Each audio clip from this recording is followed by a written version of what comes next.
Good afternoon, everyone, and welcome to PBTV. I'm Stu. We're live on YouTube and Facebook for a very special live stream today. We're going to be looking at all the things available in our July 2021 giveaway.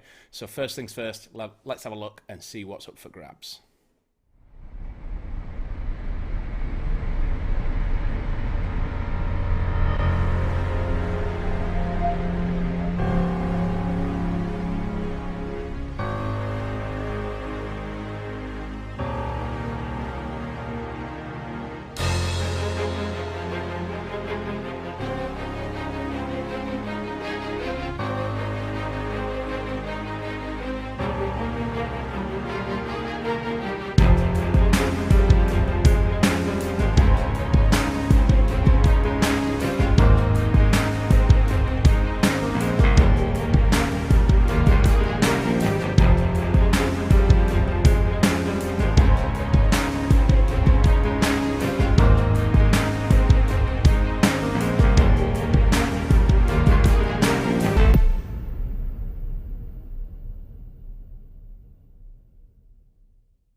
And welcome back. So I have, we've got 5 to get through, so we'll do a quick overview of each one and get through. But if you have any questions about any of the platforms we covered today, drop them down below, whether or not you think you'd want it or not. If you've got any questions on it at all, just drop it below. We'll flash your question up. Even if it's something that we've covered and moved on from, if you've got any question at all, just drop it down below. We'll flash it up and make sure you get your question answered as quickly as possible.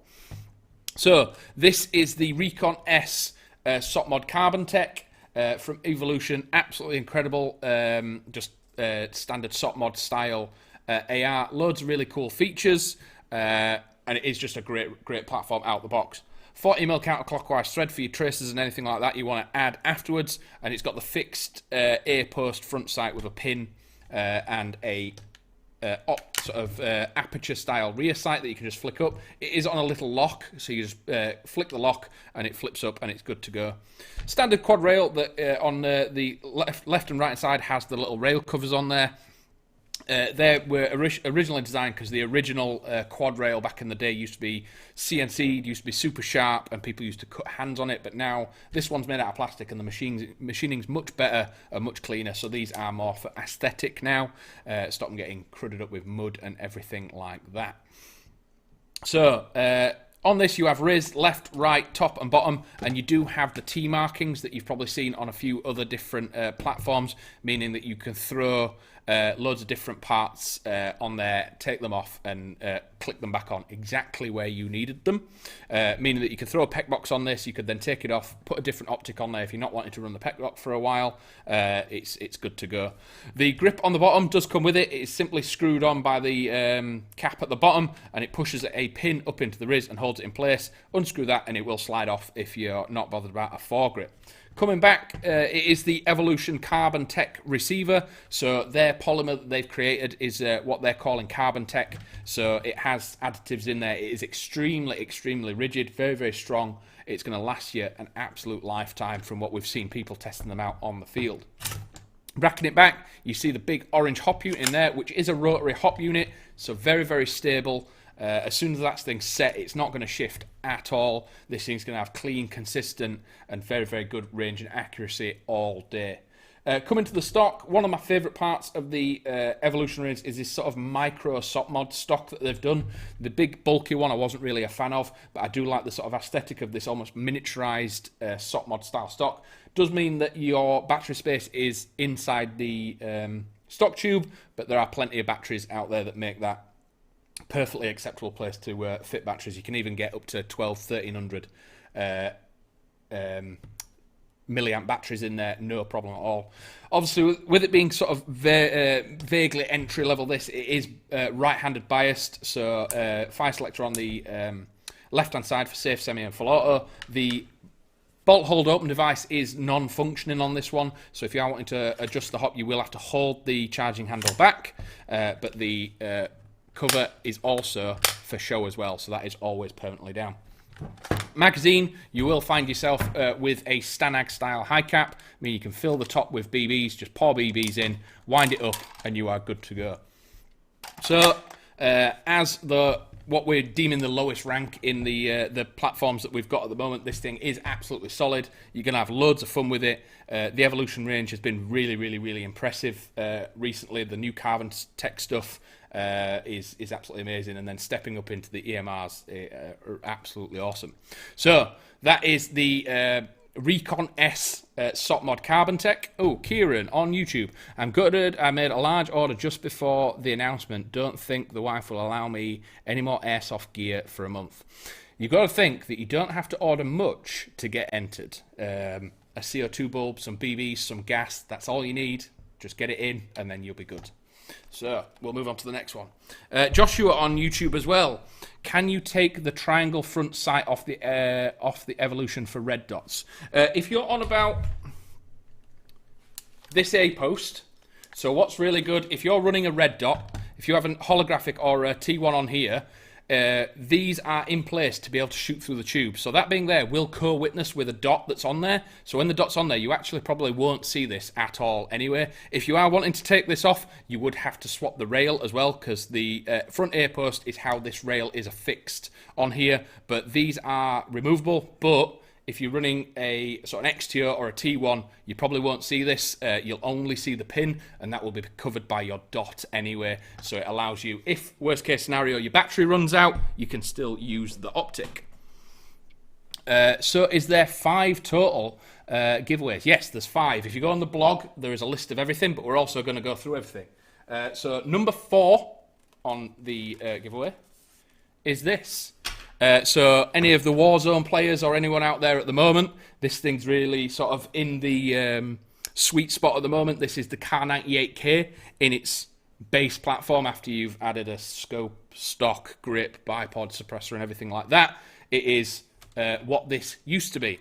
So these are really, really cool for reenactment and sort of wall hanging and sort of just mess around games. I wouldn't run this as a primary. If you want to be super sneaky and try and run it in a game, by all means do, because these things are a lot of fun. They are as seen, so it is a polymer body, standard barrel, iron sights and safety, but it comes with 5 of these. So a single BB goes in the end of these, and you load these individually, and every time you pull the trigger, it fires a single one.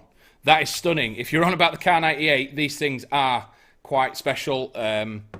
I've seen a couple of people run these in game. It's some people say they're unskirmishable because of the shells involved and everything like that, but they are difficult to use in game. They are designed to be reenactment pieces or wall hangers or kind of for show and things like that, mainly for film, but they are a lot of fun. They do take a lot of TLC, a lot of repairing and things like that, because they are obviously quite finicky. But it is quite a solid build, plastic stock. The safety's at the back here, adjustable iron sights at the front, and you could get some other bits and bats for it. You can sling loop it and everything. But if you wanted to just be quirky, have a good time, you're not really interested in 60, 70, 80 meter shots or anything like that, you just want to be super sneaky and have a good time, this is probably the thing for you, purely because that was the round that comes out of it. So each one of these,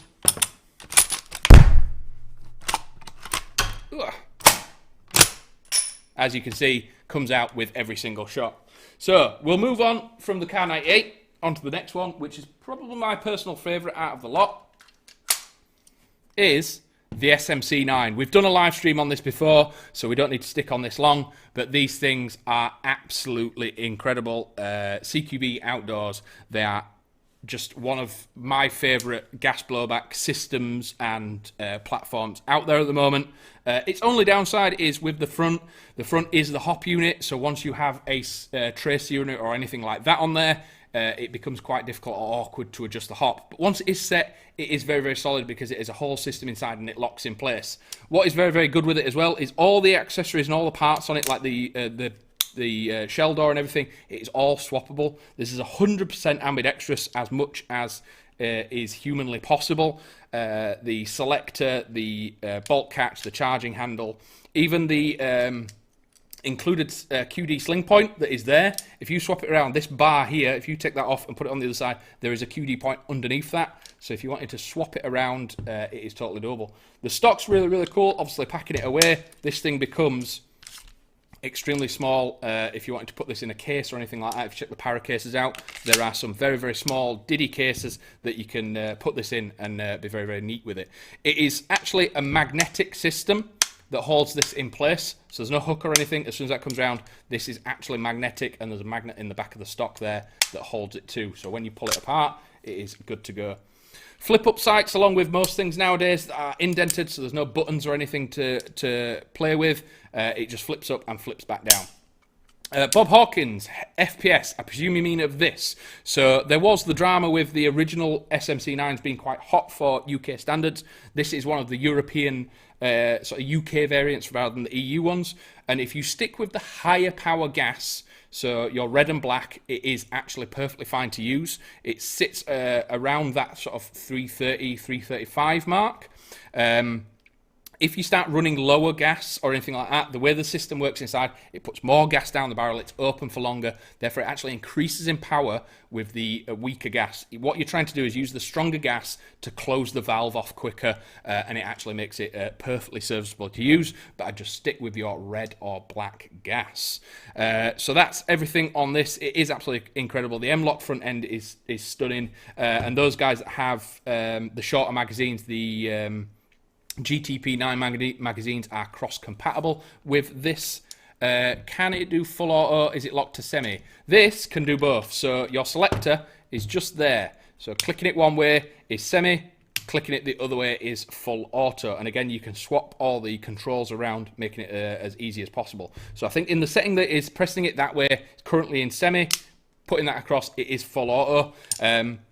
The SMC9 does suffer when it comes into full auto because the FPS drops so dramatically. Your range does decrease a lot. This thing works incredibly well in semi-auto or 2 to 3 round bursts max. Anything longer than that, they start stuttering, and the way the floating barrel and the system works inside that is designed to stop it freezing up suffers from a lack of pressure. So stick to semi, couple of round bursts max, and you're going to have a lot of fun with this thing. And it's got so much real estate for accessories. You can put grips, optics, anything you want on this. It's very, very cool. So we're coming on to the top tier of the bits that we're getting at the moment. Lazy Dad Airsoft, can we place multiple orders for multiple entries, or is it one person per entry? Every order that you put in throughout the week will be entries as far as I'm aware. If you check the blog that is on the homepage, exactly the wording and the T's and C's are on there to be exact. But as far as I'm aware, every single order you make is entered. So next, number 2 is the very, very diddy, very, very cool, extremely popular Crytek Trident, and a PDW model at that. So Crytek have been around a long, long time now. They're just an absolute staple of airsoft. Very, very popular with people wanting to build very, very extreme, very high-end builds, dropping Titans, dropping all sorts in them. But what that means is, out the box, these things are built to an absolute incredible standard. The tolerances, the materials, the gearbox itself is just rock solid and will last for absolutely ever. Most of the time, people that are building these high-end stuff, it's for the bits that they're not going to change. So usually the bit that stays behind is the externals and the gearbox, because it's so strong, it is going to last forever. These things are built in countries where they're allowed much, much higher powers than our sort of 1.1 joule or 350 FPS, like the States. You're allowed 410 and beyond. Europe, you're allowed 450 and beyond on full auto, so these things are their sort of go-to build, just purely because they're going to last for absolutely ever. Again, 40mm counterclockwise thread, so if you wanted to put your tracer unit or anything on there, you can do. Flip up iron sights as normal. You've got a pin and an aperture at the back. You've got Riz going all the way from the rail to the back end, and with it being one of the M's, you have M-LOK on the right, left and bottom. There is a small section of rail here that comes in the box, so if you want to take that off and put it on the sides, if you want to mount an accessory anywhere else, this is totally fine.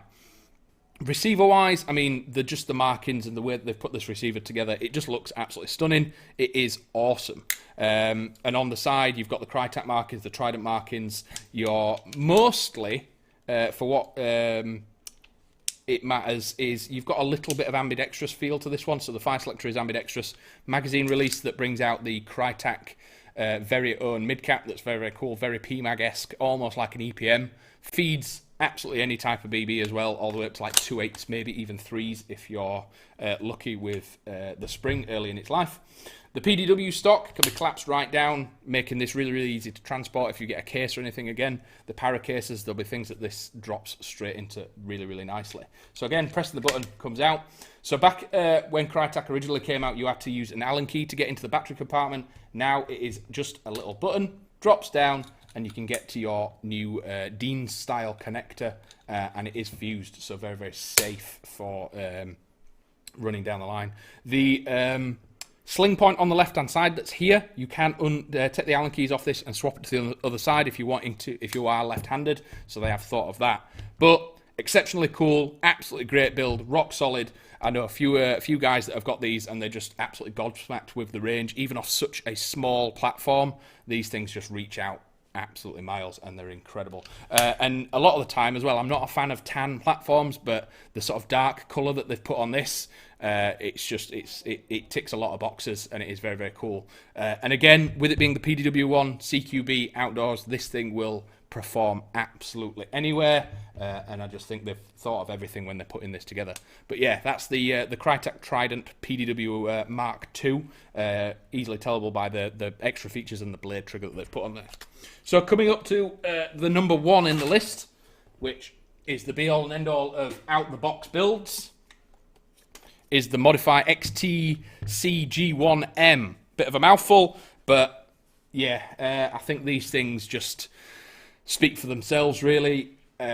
If you want to get your hands on something that you will never, ever, ever have to do anything to, this is it. If you have one of these, it just runs forever. It's got absolutely everything that you will ever need in an AEG platform, and you just don't have to touch it. If you're in the sport for the sort of the long run, or you just want that absolute pinnacle performance, but you don't want to have to get something and then add and add and add and add, get yourself one of these, or hopefully you'll have one on Monday if you're in the draw. So again, 40mm counterclockwise thread for your tracer units and everything. Absolutely massive M-lock front rail, so you've got M-lock on the right, left and bottom, and loads of real estate along the top for your PEC boxes and lasers and everything. Again, standard flip-up sights that you can just lift and drop as you see fit. The rail that cuts from the front all the way to the back gives you loads of real estate. It does have 45-degree style fire selector, so currently safe, semi, and full auto. Originally designed for the speed shooters to get up on target quicker, and it is a little bit more comfortable and less intrusive when you're downrange. Pulling the mag again comes with a mid cap, just meaning the feeding system is a lot more easy and good to go, and the base plates are almost like the mag pods of old. Coming back, we do have the sort of Modify style SOC mod stock that just flicks open with a switch, and you'll find your wiring and your Tamiya connector in the back. Plenty of space for multiple batteries down either side. Click shut and you're good to go, and then you can adjust it to whatever length you want. But we could do an entire video, and I think we have done an entire video on the Modify AR series, just what's in them, how awesome they are, and just how incredible the performance is on them. To express it and show it on a video is very, very hard, but to get your hands on one, you'll understand why we think they're so impressive. But that's everything that we've covered so far. We've covered everything that's on the list. So we've got the Evolution Recon S, we've got the shell ejecting Kar98, the SMC9 that's still behind me, which is probably my personal favourite, the Crytek Trident, and the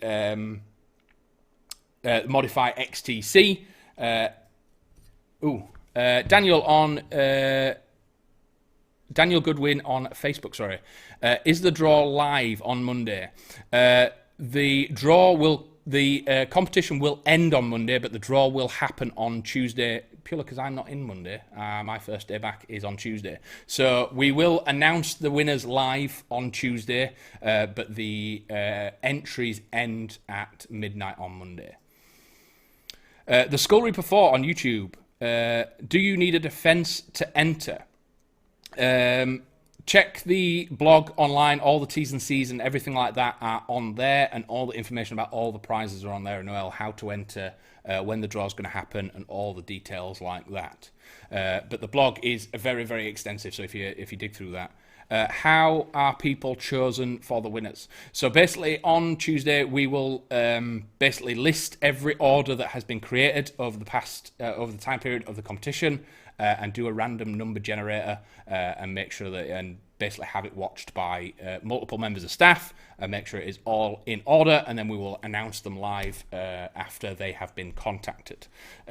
So we'll announce it live, and then if they're not in the live stream, we will contact them afterwards, give them a phone call, and get them posted out, hopefully the same day. If not, they will definitely receive them next week, hopefully being able to play on a field with them, not this weekend, but maybe the weekend after. But if that is everything, this has been the giveaway listings. If you haven't entered yet, just go on and order something. Absolutely anything. It can be anything from gas to a full-blown platform of your own. Again, if there's one of these that you're after, check the website. They are probably all available. But if that's everything, we will catch you again for another live stream tomorrow. As always, if you want us to review something or unbox something, drop us a message on Instagram. It rapidly goes to the top of the list because we want to talk about what you're wanting, not what we want. We can pick anything off the shelf and talk about it, but it's better if we're talking about what you're interested in. But yeah, just get on the website, order something, and we are good to go. But if that's everything, I'll see you again at 4 p.m. tomorrow. Have a good evening. In a bit. Bye.